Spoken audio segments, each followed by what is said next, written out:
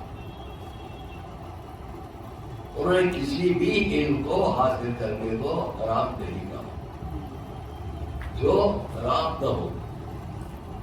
ان کو اس حد تک جان لو کہ آپ حرمت کا فیصلہ دے سکیں. میں نے مثال دی ہمارے جب تھے سرکار ملت نے اس غیر منقسم ہندوستان میں براہ راست یا ان کی ایک شاگردوں نے بالواسطہ پورے اس غیر منقسم بھارت میں تعلیمی ادارے کھولے. لکھنؤ میں حسین اعظمیہ ہے, مسلم دین ہے, شیعہ کالج ہے, جدید تعلیم کا ادارہ اور علماء نے ساتھ مل کے شیعہ کالج, لیکن سب سے زیادہ سرکاری ملت. تو میں اس کو فخریہ کہتا ہوں. بہت سی جگہوں میں ہندوستان امروہے میں امام المدارس انٹر کالج, یہاں تک علمی ذوق ان کا اتنا تھا کہ خود علی گڑھ یونیورسٹی کے قاضی ہیں, میں آپ لوگوں سے کہہ رہا ہوں, علی گڑھ یونیورسٹی کے قاضی سر سید احمد خان نے اپنے آثار میں لکھا ہے, وہاں موجود ہے, کہ جب ساری دنیا مجھے انگلش تعلیم کے سلسلے میں کفر کے فتوے دے رہی تھی تب ایک شخصیت تھی جس نے میری قدم قدم پٹھائی تھی اور نام لکھا سرکاری کیونکہ آثار میں ہے وہاں موجود ہے. اور دلیل اور ثبوت بھی یہ کہ جامعہ نازیہ میں جن قبروں پر آپ نام دیکھتے کہ یہ کھلا مومین جلالی اور یہ مومین پشاور اور یہ مومین سرگوڑا, تو مومین جلالی نے نازیہ میں کمرہ پہلے بنوایا ہے جیسے ملت کے حکومت تصویر احمد خان کو مقرر یونیورسٹی کے ملے. وہاں سے قریب شکارپور مولانا ہیبت علی صاحب بڑا نام تھا, شاگرد تھے نازیہ کو بنوا دیا. اسی طرح جبکہ خلیجی میں ایک دوسرا اسٹیٹ تھا اور کہ عبداللہ سب کو مشہور ہے کہ اگر سید احمد خان اس سے چھوڑنے کے لیے جگہ مانگے تو نہیں, کیونکہ ان کو روانے کا حکم ہے. علم کا حاصل کرنا جو انسانی زندگی کے لیے مفید ہو کہیں بھی کچھ ہوتے نہیں. صلوات پہ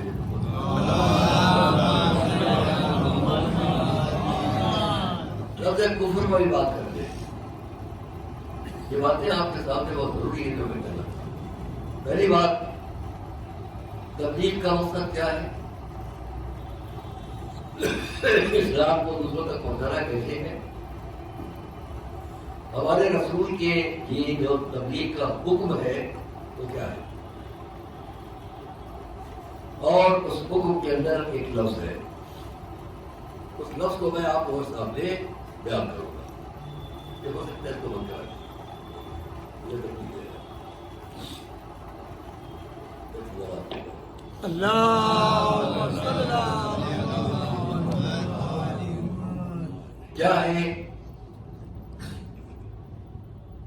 تمام انبیاء کو یہ حکم ملا لوگوں کو بلاؤ. کیسے دعوت دو؟ اس نے اعلان کیا, فرض کیا, قرآن کی آیت میں بول رہا ہوں, کما ارسلنا فیکم رسولا منکم یتلو علیکم آیاتنا ویزکیکم ویعلمکم الکتاب والحکمہ. اور جو بجائیے, ربنا وابعث فیہم رسولا منہم یتلو علیہم آیاتنا ویعلمکم الکتاب والحکمہ ویزکیکم. حکمہ یہ کیا ہے؟ لفظوں میں اے رسول ادعو الی سبیل ربک بالحکمہ والموعظۃ الحسنہ وجادلہم بالتی ہی احسن. توجہ کیجیے گا, انبیاء کے لیے حکمت سے بلاؤ. ہمارے رسول کو حکم حکمت سے بلائے. یہ قرآن کی بہت اہم لفظ ہے. قرآن کریم نے یہ لفظ حکمت سے بلاؤ, آپ یہاں کی زبان میں نہیں کر پائیں گے. حکمت حالانکہ اردو میں آپ لوگ بھی کہتے ہیں، اس نے بڑی حکمت کی بات کرو، حکمت سے کرو. حکمت سے مراد دل نہیں ہے. یہ حکمت کیا؟ میں نے اس کو دیکھا اور ایک اہم بات آپ کے سامنے پیش کرنے جا رہا ہوں. حکمت کا مطلب کیا ہو؟ ہم نے رسولوں کو بھیجا کہ لوگوں کو جا کے ہماری طرف بلائے، مختصر حکمت سے بلائے. اے رسول، آپ لوگوں کو اللہ کے راستے کی طرف حکمت سے بلائے. تو تمام لوگ جو اسلام پر، قرآن پر یا سمجھنے کے لیے یا تعصب میں اعتراض کرتے ہیں کہ قرآن قتل ہو، خون ہو، فتنہ ہو، فساد کی باتیں تو کبھی اس کو آپ سے کہہ رہا تھا، کبھی دہراتا ہوں. اگر آپ قرآن کریم کو ان کے لوگوں سے سمجھنے کی بات کریں، میں غیر مذہب کے لوگوں سے کہہ رہا ہوں جو آتے ریکارڈوں کے بات ہے، تو ان کی سمجھ میں آئے گا کہیں سے بھی یہ قرآن قتل و خون کی بات نہیں کرتا ہے. کیونکہ آپ نے جہاں جہاں سے بات کو پڑھا، چھوٹی سی جگہ پر آپ نے اس بات کو دیکھا، ادھر کیا ہے، ادھر کیا ہے، ادھر آپ نہیں گئے. یا فسادی ذہنوں نے، متاثر لوگوں نے، کٹر پسند لوگوں نے ایک ترجمہ کر ڈالا اور ایک محدود جگہ کی بات پیش کر کے ڈالے. یہ دیکھیے قرآن غیر مذاہب کے لوگوں کو قتل کا حکم دیتا ہے. اس میں ایک بہت بڑی تبلیغ جو بڑی تدبیر کے ساتھ ہے اور بہت ہی فسادی ذہن کے ساتھ ہے، تو اس فرقے کی، اس قوم کی ہے کہ جو ہمارے ملک سے باہر ہے لیکن ہمارے ملک کی ترقی میں رکاوٹ بنتا ہے، فساد کی باتیں بیچ میں لانا ہے. ہمارے ملک کے ہمارے بھائی ہیں، ان سے ہم کہیں گے کہ آپ کو غور کریں. وقت کا تقاضا نہیں بنا، میں آپ کے سامنے قرآن کریم دیتا اور قرآن کو سامنے رکھ کر آپ کے جتنے اعتراضات ہیں ایک ایک آیت نکال کے میں پورا کرتا. جو ریکارڈ ہوتا اور جاتا وہاں آپ اس کو دیکھتے کہ آپ کا یہ اعتراض غلط ہے. آپ نے سورہ بقرہ کی بعض آیات کا انتخاب کیا، آپ نے سورہ مائدہ کی بعض آیات کا انتخاب کیا، آپ نے سورہ نساء کی بعض آیات کا انتخاب کیا، آپ نے سورہ آل عمران کی بات کا انتخاب کیا، آپ نے سورہ توبہ کا انتخاب کیا اور اس میں سے آپ نے ایک آیت دو آیت نکال کر پیش کر دی اور کہا دیکھیے اسلام تو قتل و خون کا حکم دیتا ہے. ایک اسلام غیر مسلم لوگوں سے دور رہنے کا حکم دیتا ہے. اس سے کوئی دوستی مت کرو، کوئی مترتا مت کرو. یہاں میں کچھ زیادہ نہیں کہوں گا کیونکہ یہ موضوع بہتر طور پر پیش کرنے کا طریقہ یہ ہے کہ میں قرآن کو سامنے رکھ کر بات کرتا ہوں اور اس کے اور صفحات کو کھول کر آیات کو سامنے رکھ کے پیش کرتا ہوں تاکہ ہر شخص کو یقین آ جائے کہ یہ صحیح بات ہے. اب سے بات نہیں ہو رہی. کل میں نے آپ کے سامنے کہا تھا کہ سورہ البقرہ کہاں آیا؟ اگر اس سے آیات کو نکال کر بات ہو رہی ہے قتل و خون، تو جن کو یہ الزام ہے کہ انہوں نے رسول کو نکالا مکے سے اور قتل کرنے کے لیے آئے، تو کم سے کم آیت کی ان دو لفظوں پر بھی تو غور کر لی کہ رسول کو انہوں نے تم کو نکالا، وقاتل کو تم کو قتل کیا. آج کی ہندوستان یا پاکستان یا ایران یا عراق یا انگلینڈ یا امریکہ میں کوئی ہے یہ کہنے والا کہ ہمارا نام یہاں پر ہے کہ ہم نے ہم کو قتل دو؟ نہیں ہے. وہاں ان کے لیے لفظ قتل آ رہا ہے کہ جنہوں نے قتل کیا، ان کے لیے لفظ آ رہا ہے جنہوں نے گھروں سے نکالا. کیا آج کوئی کہہ سکتا ہے بھارت میں کہ ہم نے نکالا تھا رسول کو؟ ہم نے نکالا تھا.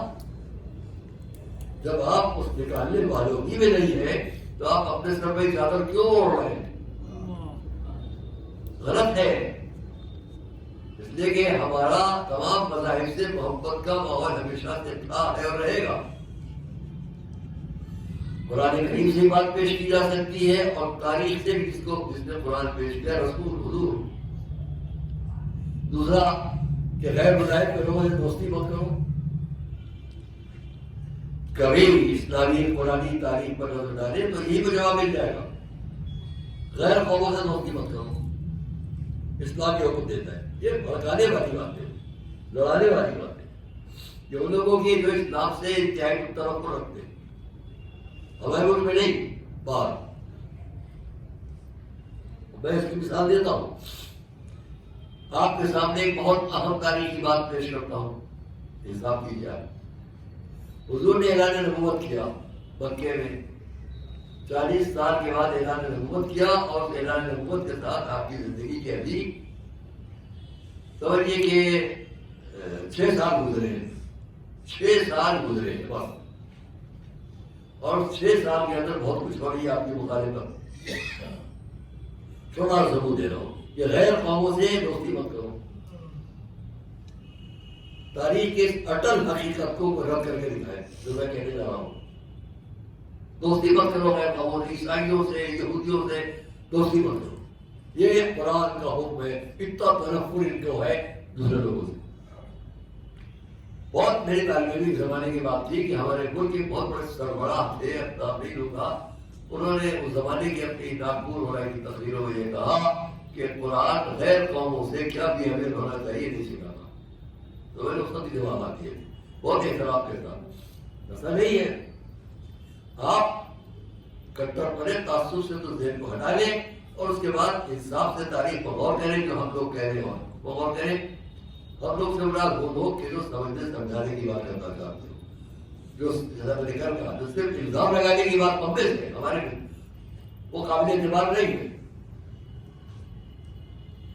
کیونکہ میں نے لکھنؤ میں بھی کہا اور یہاں بھی آپ سے کہتا ہوں، معاشرے میں نے کہا ہم میں سے تاریخ میں بہت سے لوگ ہیں جو چہرہ معین کرتے ہیں، یہ چہرہ، یہ چہرہ، یہ چہرہ، ان چہروں کو سامنے رکھ کر تاریخ کو منتخب کرتے ہیں۔ اگر یہ تاریخ وہ چہرے کے مطابق ہے تو یہ تاریخ وہ پیش کریں گے، اگر نہیں تو نہیں پیش کریں گے۔ جبکہ اسلام یا ہر دانشور انسان یہ چاہتا ہے کہ چہرہ دیکھ کر تاریخ کو منتخب مت کیجیے، بلکہ تاریخ کو دیکھ کر چہرے منتخب کیجیے۔ نظریے کو دیکھ کر کریکٹر پر بات کی جائے گی، کریکٹر کو دیکھ کر نظریے پر بات نہیں کی جائے گی۔ یہ غلط ہے کہ ہم کریکٹر کو دیکھتے ہیں اور کہتے ہیں یہی نظریہ ہے۔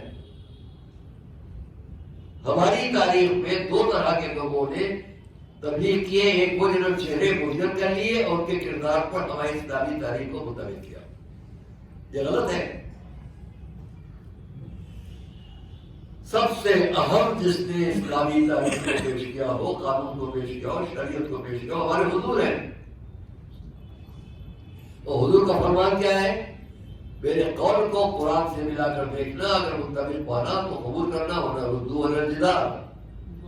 جب رسول چاہتے ہیں کہ ان کے قول کو بغیر قرآن کے اگر دیکھتے تو قبول نہ کیجیے گا، تو باقی جگہوں پر ہم چہروں سے کیسے تاریخ کو منتخب کر لیں؟ آپ منتخب ہیں،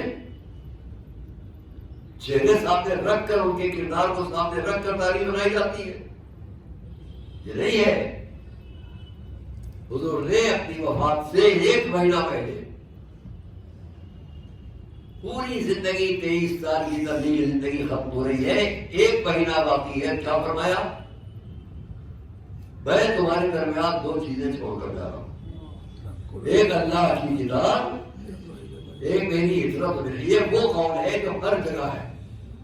علماء اسلام میں کوئی بھی مورخ، کوئی بھی عالم ایسا نہیں جو اس کو رد کر دے۔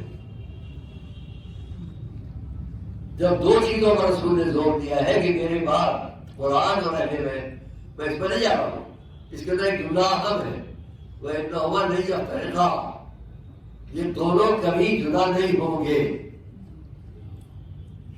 جو قرآن رہے گا وہی اہل بیت ہوں گے، جو اہل بیت ہوں گے وہی قرآن ہوگا۔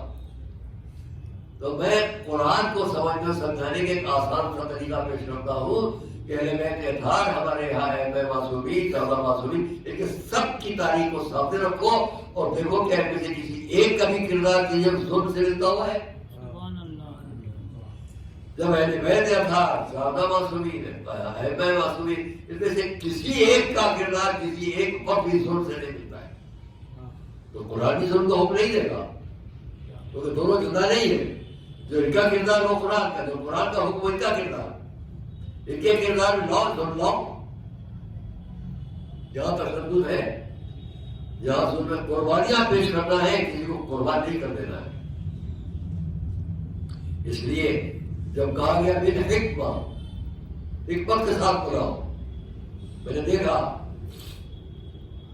ہمارے یہاں بہت اہم شخصیت گزری ہے علامہ طبرسی، ان کی کتاب بہار الانوار تفسیر وہ ہے کہ جس کے لیے الازہر یونیورسٹی کے میں بڑے پروفیسر نے بھی کہا ہے کہ ان کی تفسیر جو ہے وہ ہماری تفسیر کی دنیا میں برزۂ تفاسیر ہے. کہیں کوئی دقت پیش آئے اس کتاب سے حل کر لو. 200 سال پہلے کی بات ہے. اس کے اندر علامہ طبرسی نے لکھا حکمت سے مراد کیا ہے. ہر جگہ انبیاء لوگوں کو حکمت سے بلاؤ, حضور لوگوں کو حکمت سے بلاؤ. یہ حکمت کیا ہے؟ غور کیجیے آپ. ساری تاریخ تبلیغ کی اور علماء کی سمٹ کے آ جائے گی ایک لفظ کے اندر. بالحکمہ اے رسول بلاؤ بالحکمہ والموعظۃ الحسنہ وجادلہم باللتی ہی احسن ربک هو اعلم بمن ضل عن سبیلہ وهو اعلم بالمهتدین. اے رسول لوگوں کو حکمت سے بلاؤ, موعظہ حسنہ اچھی نصیحت سے بلاؤ, وجادلہم باللتی ہی احسن اور اس بحث و مباحثے سے بلاؤ جو بہت اچھا ہو. میں نے اپنے طور پر ترجمہ کیا. حکمت کیا ہے؟ اس کا ترجمہ لکھا گیا تفسیر میں, حکمت اے مانع من الفساد, یا مانع عن الفساد, وہ راستہ جو فساد کو روکتا ہو. تب پورے انبیاء و مرسلین ہمارے حضور کی تبلیغ کا سب سے اہم رخ یہ ہوگا کہ تبلیغ وہ ہو جو فساد نہ ہونے دے.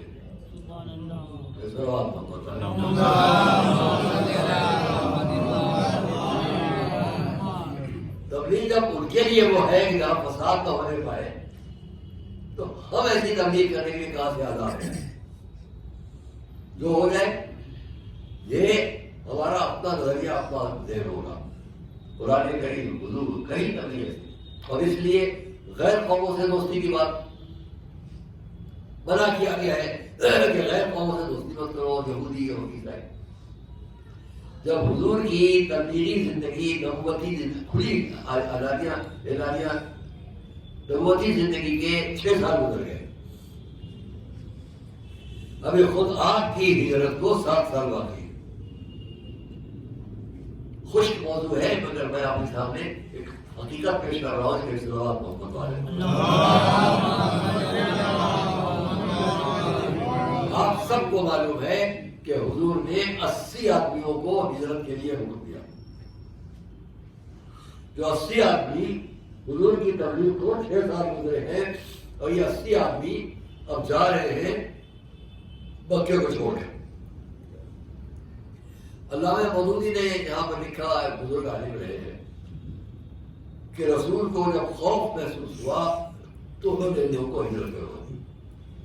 میں نے کہا اس سے مطلب نہیں,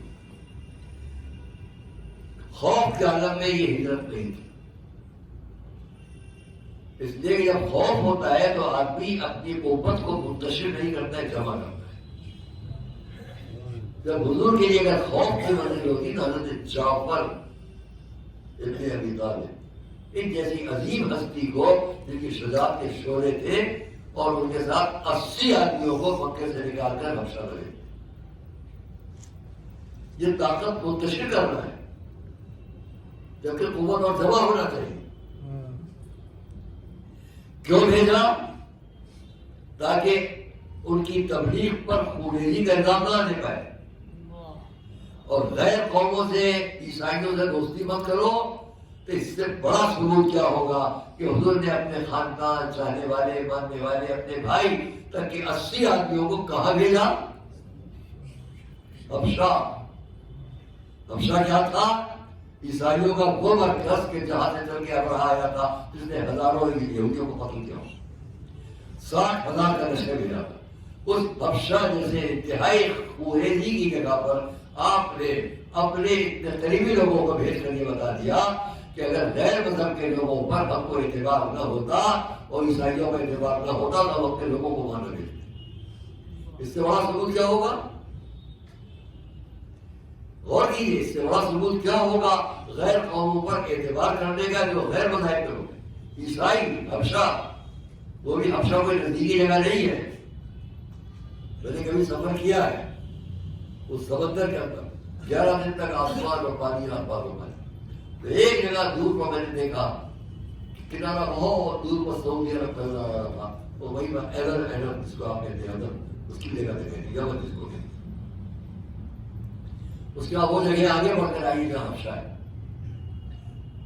اتنا خطرناک سفر اس کے لیے بھیج دیا گیا اور ان عیسائیوں پر اعتبار کیا گیا. یہی بات یہ جواب بھی ہے کہ اگر اسلام تلوار کے زور پر پھیل رہا ہوتا تو سب سے پہلی مثال خود حبشہ ہے. یمن میں ہزارہ عیسائیوں کو یہودیوں نے قتل کیا. جواب میں شہنشاہ حبش نے لشکر بھیجا ابرہا علیہات، انہوں نے آ کے ہزارہ یہودیوں کو قتل کیا. اس حبشہ میں حبش وہاں جب گئے ہیں حضور کے گھر کے لوگ، اس میں حضرت جعفر گرامی غور کیجیے گا، حضرت جعفر وہاں 14 سال رہے. حضور کی ہجرت سے 7 سال پہلے اور حضور کی ہجرت کے 7 سال بعد 14 سال حضرت جعفر حبشہ رہے. بہت بڑا مورخ ہے مسلمانوں کا ابن الوردی، اس نے اپنی کتاب میں لکھا ہے اسلم النجاشی، اسی کے لفظ کر رہا ہوں، اسلم النجاشی علی ید جعفر ابن ابی طالب. اور خالی اکیلے نہیں، اس کے ساتھ تمام حبشہ کے جو اس کے دربار کے جتنے لوگ تھے سب نے حضرت جعفر کے ہاتھ پر اسلام قبول کیا. کیا اس سے بڑھ کر بھی کوئی دلیل ہوگی کہ اسلام تلوار کے ذریعے نہیں پھیلا؟ اگر تلوار کے زور پر پھیلتا تو حبش کی شہنشاہ نے اس کے ساتھ کے لوگوں نے اسلام حضرت جعفر کے ہاتھ پر کیسے قبول کیا؟ کوئی لشکر نہیں کرنے گئے، کوئی تلوار نہیں کرنے گئے.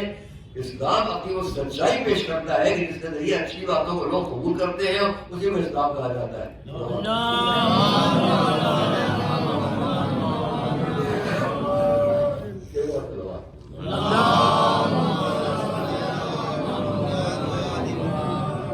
آئیے، یہ تو ہو گیا حضرت جعفر کا جانا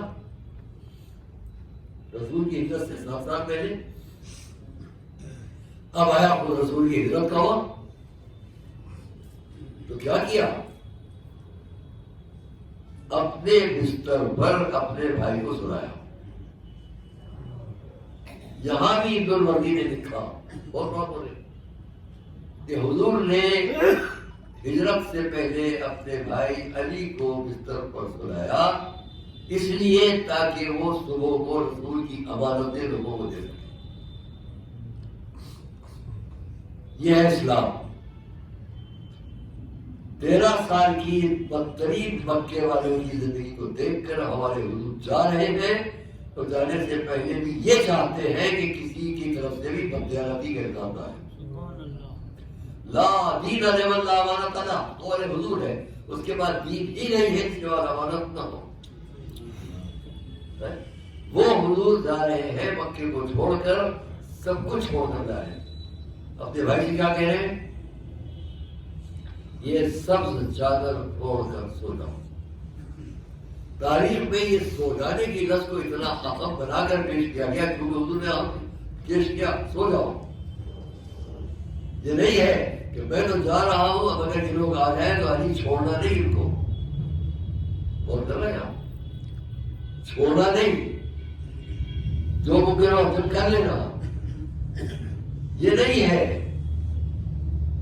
صرف اتنا کہ میں جا رہا ہوں چادر اوڑھ کر سو جاؤ تاکہ صبح مانا دینے دو. تو اگر طاقت اور قوت کے بل پر اسلام کی بات ہوتی تو حضور فرماتے ہیں میں تو جا رہا ہوں، اگر یہ لوگ آئے تو علی کو چھوڑنا ہو. امانت دینے کیا تھا؟ یہ وہ لمحہ ہے شب ہجرت کا بھی جہاں پر اسلام کی سچائی سامنے آ جاتی ہے کہ اسلام قوت اور طاقت کے بل پر دین پھیلانے کی بات کبھی نہیں کرتا. اس لیے جو حضرات قرآن کے ذریعے بات کرتے ہو ان سے بہت ادب کے ساتھ یہ گزارش ہے ہماری کہ آپ ہم سے بات کریں اور قرآن کو آیات پر نظر ڈالیں. جو جتنے سورے ہیں جہاں میں نے باتیں کی ہیں وہاں آپ پہلے سے بات تک کی پہلے سے بات تک آپ نے 191 نمبر کی آیت سورہ البقرہ کے انتخاب میں تو 190 والی بھی پڑھی اور 193 والی بھی پڑھی اور غلط ہو جائے. اسی طرح آپ نے سورہ توبہ کی 5 نمبر کی آیت کو پیش کیا، 6 بھی پڑھیے، 7 بھی پڑھیے اور سورہ 4 اور 3 بھی پڑھیے اور غلط ہو جائے گا. دوستی کی بات ہے جہاں سورہ المائدہ کی ان آیات کو آپ لے کر چلتے ہیں کہ دوستی سے منع کیا. صرف ایک آیت کو سامنے رکھ کر آپ بات کر رہے ہیں، جبکہ قرآن کیا کہہ رہا ہے؟ میرے سوال پڑھ دو.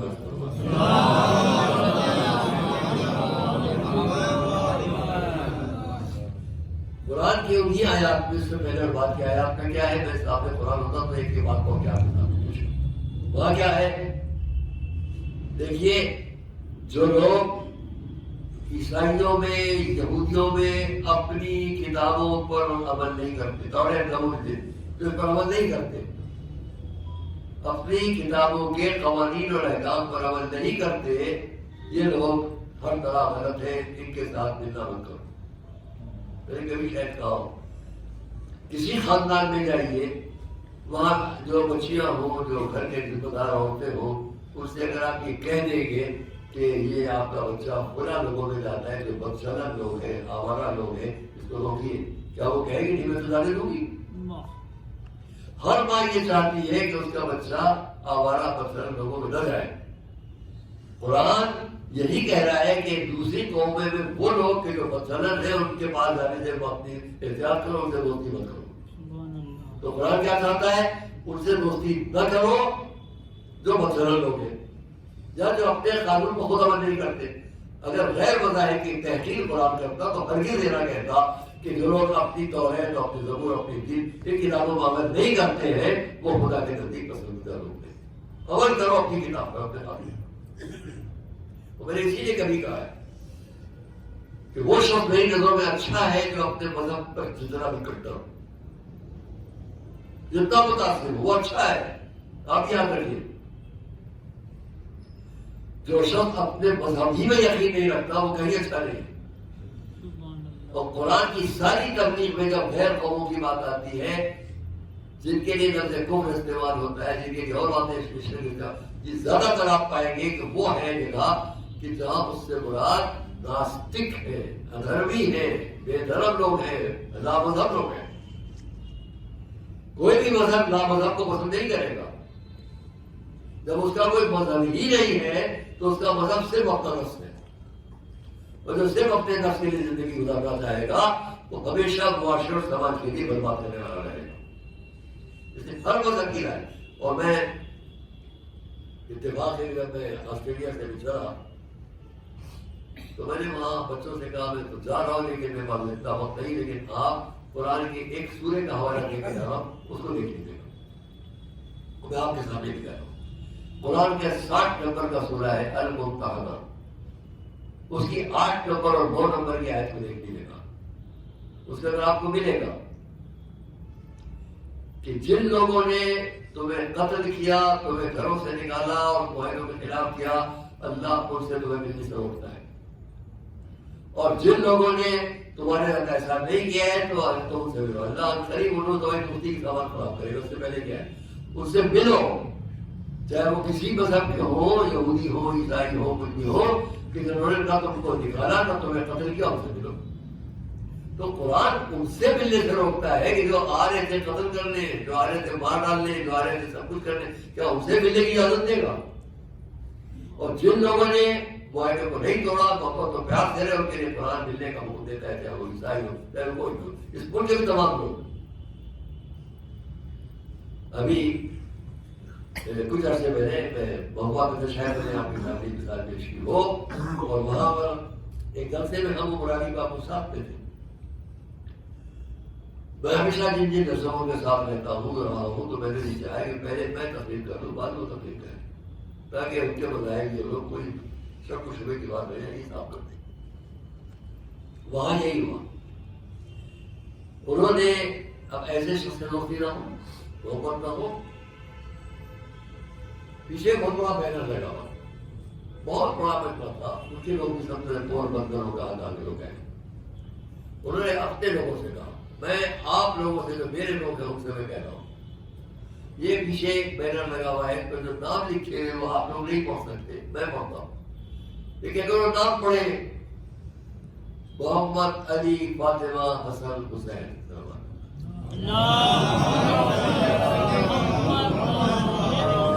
ایک اور بڑے دعویٰ میں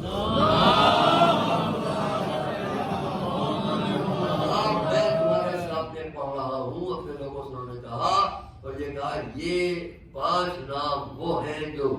میں سب سے اونچے ہیں، پورے وشو میں سب سے اونچے ہیں. ان کو ساتھ رکھو گے تو یہاں بھی کام آئیں گے، وہاں بھی کام آئیں گے. سبحان اللہ. جب میں ان کے پاس بیٹھا تو میں نے اس کی تعریف کی. پھر میں نے اس سے کہا، انہوں نے کہا ہمارے ساتھ چلیے، ہمارے یہاں چلیے، آپ وہی رک جائیے، میں ٹھیک ہے اور پروگرام ہے. لیکن میں آپ سے ایک بات کہنا چاہتا ہوں کہ میں آپ کے یہاں آپ کی کتھا میں رہنا چاہتا ہوں. کسی وقت آپ ہمیں اپنی کتھا میں دونوں اپنے لوگوں سے کہا یہ تو بڑا ہم بات کہہ رہے ہیں، وہی کتھا ہے. اور پھر ہم گئے اپنے بیٹے مولانا پوری دوست پوری صاحب کے گئے. جب انہوں نے بلایا راج گھاٹ پر وہ کتھا ہوئی 10 دن تک، اس میں 1 دن میں شکر. وہ آپ نے دیکھا ہوگا اس کتھا کو کہ انہوں نے بیچ میں مجھ سے کہا، جب میں اپنی تقریر کر چکا بیٹھ گیا تو انہوں نے اپنا شروع کیا. انہوں نے کہا کہ آپ کی اجازت سے ہم ایک بھجن پڑھنا چاہتے ہیں. وہ آپ نے سنا پوری دنیا میں کروڑوں کی تعداد میں جس میں وہ یہ پڑھ رہے ہیں علی مولا علی مولا علی مولا. ان کے ساتھ 1 لاکھ خبروں کے ساتھ روز مولا علی کر رہا ہے اور لائیو ٹیلی کاسٹ دنیا میں کروڑوں آدمی مولا علی کر رہا ہے. وہ شخص ابھی بھی ایک اور آپ تو ان کا سنو گے جہاں وہ کہہ رہے ہیں کہ ہم سے کہا جاتا ہے تو یہ علی مولا کو کہتے ہیں. تو میرے اندر سے کوئی کہتا ہے دیکھو کیا ہے، ہم تو اسے کیوں جا کے شرکت کی کہ یہ ہمارے تمام پروگرامس میں آتے ہیں، ہم بھی پڑھتے ہیں کہ ہم چاہے وہ کچھ سیکھے وہ کچھ کہے. برا بنا بڑا خوش ہوا اس بھارت میں اس ملک میں رہتے ہوئے ہم کو امر بالمعروف اور نہی عن المنکر کے ان معاملات کو بڑی نزاکت کے ساتھ سمجھ کر بات کر رہا ہے کہ غیر قوموں کے وہ لوگ جن کو متاثر بنانے کی لوگ کوشش کرتے ہیں ان کو ابھی لوگ ٹھیک کر سکتے ہیں. بشرطے کہ ہم اور آپ اس فکر کے ساتھ چلیں کہ ہمیں نفرت نہیں بڑھانا ہے، محبت بڑھانا ہے. اور اسلام حسینیت کربلا صرف محبت بڑھانے کا پیغام ہے، نفرت کا پیغام نہیں.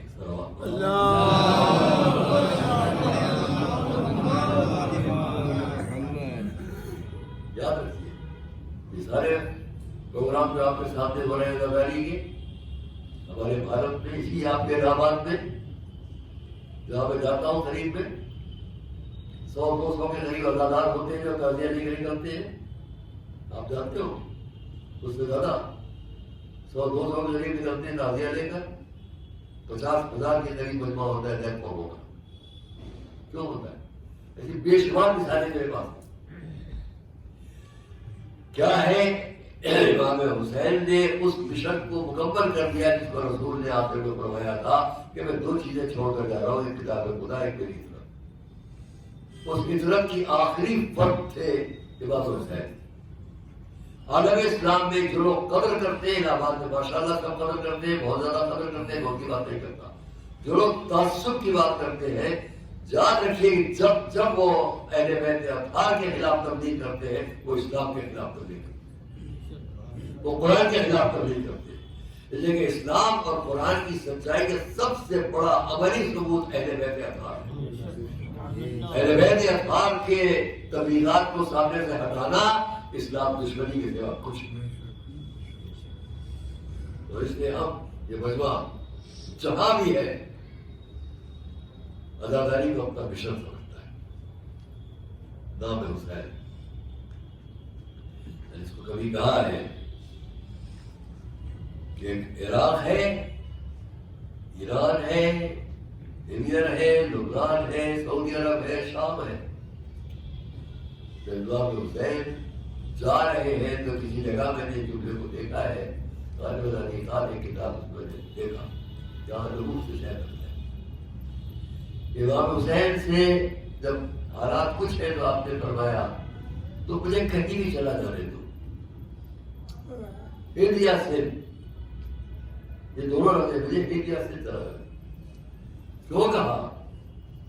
میرا ملبہ اور کرے، ہم اور آپ اس جگہ رہنا چاہتے ہیں جہاں ہمارے لوگ کریں گے. ہم عقیدہ، ہم مذہب، ہم خیال خرابی صاحب ہے.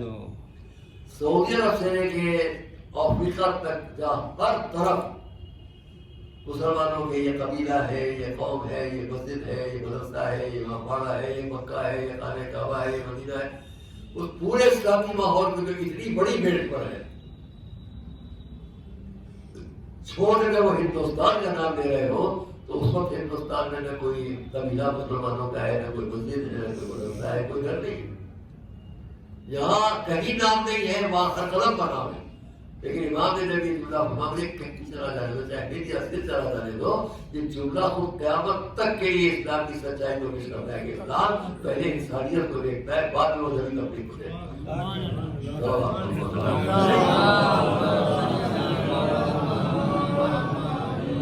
اور یہ اسی کا نتیجہ ہے کہ آج الحمدللہ پورے ہندوستان میں عزاداری اپنے پورے کورونا کی وجہ سے کچھ حالات میں فرق تھا، پھر ویسے وہ حسین جنہوں نے اپنے پورے گھرانے کو مدینے سے لے کر اس لیے ہجرت کی کہ اس اسلام کو پیش کیا جا سکے جو رسول اللہ سچا اسلام تھا، اس اسلامی زندگی کو پیش کیا جائے کہ جو رسول نے پیش کی. اور اس لیے مدینے سے کربلا اور کربلا سے لے کر کروانے یزید، بعد میں واپس قید خانے سے آ کر پھر گھر، اس پوری زندگی میں جو کردار کربلا میں میرے آپ کے بزرگ امام حسین کا ہے وہی کردار ہم نے ساتھ میں دیکھا ہے. یہاں تک کہ جو انداز گفتگو میرے آپ کے بزرگ امام کا کربلا میں ہے وہی انداز گفتگو حضرت زینب کا کوفہ اور شام دربار یزید ہے. دربار یزید ہے بس آخر کا نام دربار یزید ہے. قیدی لا کے کھڑے کر دیے گئے، پورا دربار سجا ہوا ہے، دنیا کے بہت شرندہ لوگ وہاں بیٹھے ہوئے. یہ اس ملک کا سفیر ہے، اس ملک جو لوگ شام جا چکے ہوں، جگہ جا چکے ہوں، دیکھو اتنا لمبا وہ پورا لمبا ہاتھ بھی تخت بچھے ہوئے ہیں، ان پر سونے کی کرسیاں رکھی ہوئی ہیں، ان پر دنیا کے چھوٹے لوگ ہیں. یہ اونچا ممبر ہے، اس ممبر کے ساتھ جو دیوار ہے اس دیوار سے کچھ لہجے ہیں جن پر سر بنا، اور انہیں لہجوں کے نیچے کچھ بیویاں کھڑی ہوئی ہیں جن کے بازو میں رکھا ہے. یہ میں اس لیے کہہ رہا ہوں جو لوگ بعض وقت یزید کی حمایت کی بات کرتے ہو ان سے کہوں گا یزید کو بچانے کی کوئی کوشش نہ کرے. کربلا میں وہ تھا نہیں، نبی تھا، اس ایک جملے پر غور کریں. بیویاں کھڑی ہیں، کیا ہوا ہے اب تک؟ اگر یزید یہ تو ضرور جانتا ہے کہ بیویوں میں کون کون ہے، وہ یہ بھی جانتا ہے کہ دہنے پر سر کس کے ہیں، اور یہ بھی جانتا ہے کہ سامنے تشت پہ جا کے کیا رکھا گیا ہے. پھر بھی اس کی حمایت کی کوئی بات کرے. ایک کم سے بچہ میرا آپ کا امام ہے، آگے آئے، کم سے 5 سال کا آگے آئے، ایک کم سے بچہ اتنی کم سنی میں ایک جملہ کہہ رہے ہیں، اس جملے سے اندازہ کریں آپ کے کیا حالات ہیں، اور کم سے بچوں پر بھی کیسے حالات اور کہاں انہیں بات کرنا ہے. اس سے پہلے میں اپنے امام کا 2 تذکرہ اس سے پہلے ہی نہیں کہ وہاں یہ کہہ دیا وہاں کو کہہ دیا. یہاں ہے، آگے آئے، یزید کے سامنے تشت ہے، کپڑے سے ڈھکا ہوا کچھ ہے، پیچھے بیویاں ہیں، بازوؤں میں رسم کربلا سے کوفے کا راستہ، کوفے کے بازار، وہاں سے اب عراق سے آگے بڑھ کے شام کا راستہ، صحرائے شام. جو لوگ جا کے زیارت کے لیے گئے ہوں اور اگر آپ وہاں سے بیٹھ کر آئے ہوں بس کے اوپر تو آپ کو صحرائے شام کی اس بھیانک کیفیت کو دیکھا ہوگا. اتنی بھیانک منظر ہے، سب رنگ کی ریت، ہر طرف آگ اگلتا ریگستان. اس ریگستان میں دانتوں کے اوپر بیبل نہیں، بجاوا نہیں، کچھ مظلوم بیویاں جو کبھی گھروں سے نہیں نکلی ہیں، وہ قیدی بنا کر لائی جا رہی ہے، وہ سب کر کے وہ اب دربار یزید میں ہے. اگر یزید کے پاس حمایت کرنے والے لوگ ہیں تو اس سے اتنا کو یہاں پر تصور کر لو. جیسے ہی یہ قافلہ آیا تھا تو یزید اگر آپ کی نظر سے ذرا بھی تو فوراً اس کا فیصلہ کیا ہونا چاہیے تھا؟ اس کے بجائے کیا ہے؟ ایک کم سے بچہ آگے بڑھتا ہے، تخت کے سامنے آئے، یزید اگر ہمارے جب رسول خدا اس جگہ ہوتے اور وہ اپنے گھرانے کی بیویوں کو شان سے دیکھتے تو سچ بتاؤ ان پر کیا بولے؟ ایک کونسل بچے نے میرے آپ کی 5ویں امام نے متوجہ کیا، سچ بتا کہ ان پر کیا بولتی ہے۔ یہ میں نے اس لیے نقل کیا کہ اب یزید کو ہوش آیا، پلٹ کے دیکھا، حکم دیا ان بیویوں کے بازو سے رسیاں کھول دی جائیں۔ آپ متوجہ ہوئے یہ رسیاں کہاں سے کہاں تک بنی ہوئی ہیں؟ کربلا، کوفہ، شام، خانہ یزید کا دربار، ایک رسل بیویوں کے بعد حکم دیا رسی کھول دی جائے۔ اب اس نے دیکھا پیچھے امام کی بہن زینب ہے، تو اس نے اس طرح سے آڑ کرنا چاہیے کہ زینب اس منظر کو نہ دیکھے، اس لیے نہیں کہ اسے کوئی ہمدردی ہے، بلکہ اس لیے کہ جو ظلم کر رہا ہے اس کی گواہ نہ بن جائے۔ جس کے لیے لوگوں نے لکھا ایک جو خیزران کسی کہتے ہیں خاص پیراڈر کو جس کو آگے سے چھین لیا جاتا ہے، اس سے وہ دست دلا میں رکھے میرے آپ کے امام کے سر کے ساتھ بے ادبی کر رہا اور کرنا چاہیے کہ زینب نہ دیکھے، مگر شہزادی کی نظر پڑ گئی۔ تو میں بات کو تمام کرتا ہوں، شہزادی کی نظر پڑ گئی۔ تاریخ کا فکر ہے کہ زینب چیخ پار کر روئی، اس طرح سے روئی کہ دربار میں کتنے لوگوں کی آواز نکلی۔ ایک بہن اپنے بھائی کے کٹے ہوئے سر کو اشار سے دیکھ کر بے ادبی ہو رہی، یہ ظلم ہو رہا ہو، یہ بے ادبی ہو رہی ہو، بس مزیدار ہے۔ یہاں تک کہ وہ بھی آیا کہ شہزادی زینب نے یزید کو چیلنج کیا، وقت قیدک واضح سعیک، او یزید تجھے جتنا فخر کرنا ہے کر لے، جتنی دشمنی نکالنا ہے نکال لے، فواللہ لا تبہو ذکرنا، خدا کی قسم تو کبھی ہمارے ذکر کو مٹا نہیں پائے گا۔ آج زینب کو گزرا ساری دنیا میں ہے، اس کی ذکر حسین ہے اور پوری دنیا ہے، اور یزید کے نام کے ساتھ جو انداز ساری دنیا کا ہے، یہ زینب کی آواز۔ تو بس عزیزان گرامی، وہ وقت وہ بھی آتا ہے کہ جب تھوڑی دیر کے بعد اس منظر کو نہیں پیش کروں گا۔ اتنا ہوا کہ خطیب ممبر پر گیا، یزید کی شان میں کچھ کہا، اور پھر امام زین العابدین ممبر پر گئے، آپ نے جا کے کچھ کہا۔ وہ ساری گفتگو یہاں پر ختم کروں گا کہ جب یزید نے دیکھ لیا کہ اب اس کی ذلت ہو رہی ہے، رسوائی ہو رہی ہے، تو اٹھ کے جا رہا تھا۔ تاریخ کا منظر یہ تھا کہ اسی دربار کے اندر یا اسی مسجد کے اندر جو تماشا دیکھنے آئے ہوئے تھے لوگ، وہ دوڑ کر امام سید سجاد کے پیروں سے لپٹ رہے تھے۔ آقا معاف کیجیے گا، ہم سمجھے نہ تھے، آپ کو پہچانے نہ تھے، میں یہ فکرہ کہا کرتا ہوں، نامے بھی بیمار امام کے پیروں سے لپٹنے والوں، ان کے ہاتھوں کو چھونے والوں، ذرا احتیاط سے پیروں میں ہاتھ ڈالو، یہ پیر بیڑیوں سے کمتی ہے، احتیاط سے ہاتھوں کو چھوڑو، ان ہاتھوں پر ہتھکڑیوں کے نشان ہے۔ اللہ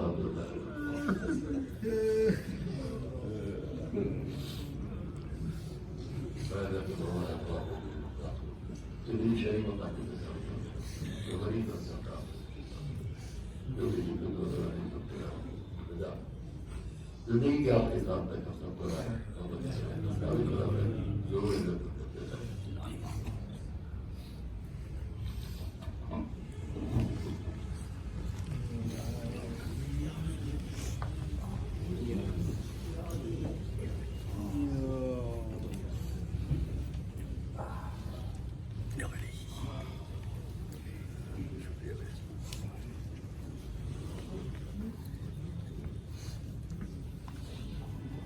السلام علیکم یا رسول اللہ، السلام علیکم یا نبی اللہ، السلام علیکم یا امیر المومنین و سید المرسلین، السلام علیکم یا ابن فاطمہ الزہراء سیدۃ النبیین، السلام علیکم یا الحسن بن طه، السلام علیکم یا مولا یا عبد اللہ، السلام علیکم یا رسول اللہ، السلام علیکم ورحمۃ اللہ وبرکاتہ، السلام علیکم یا مولا یا غریب الغرباء، السلام علیکم یا معین الضعفاء والفقراء، السلام علیکم یا مغض ششیت اللہ ورحمۃ اللہ وبرکاتہ، السلام علیکم یا مولانا یا صاحب الاخر الزمان العمان العمان العمان السلام علیکم یا حضرت الرحمن السلام علیکم یا شریک القرآن السلام علیکم یا امام سوال یا نجل اللہ تعالی واجب وصال اللہ تعالی مخرج ودورک وجعل الله من انصارك وآوانك ورحمة الله وبركاته.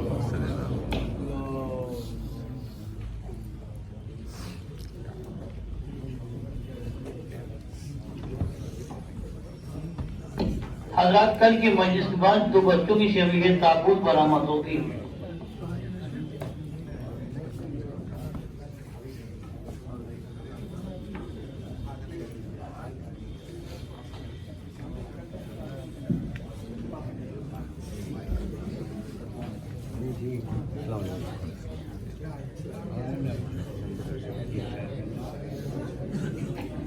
کل کی مجلس کے بعد 2 بچوں کی شبیہ تابوت برآمد ہوگی اور انجمن ہاشمیہ دریا پر نواخانی وسیلہ زنی کرے گی.